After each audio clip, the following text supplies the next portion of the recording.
Svečiuojamės privačioje gydymo įstaigoje, kuri priklauso daktarui Valdimarui Svalbonui, jis yra savininkas šios klinikos ir taip pat direktorius.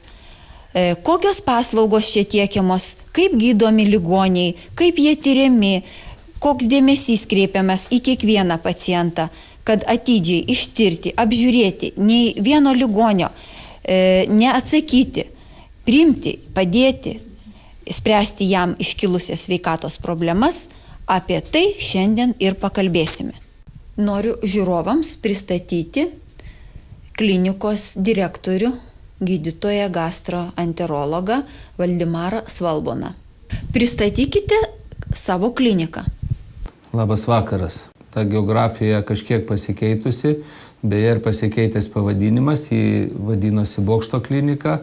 Šiuo metu mes grįžome prie savo pavadinimo Svalbono klinika, nes klinika įsikūrusi iš tiesų yra nuo 96 metų ir tai man pavyko suburti gerą kolektyvą.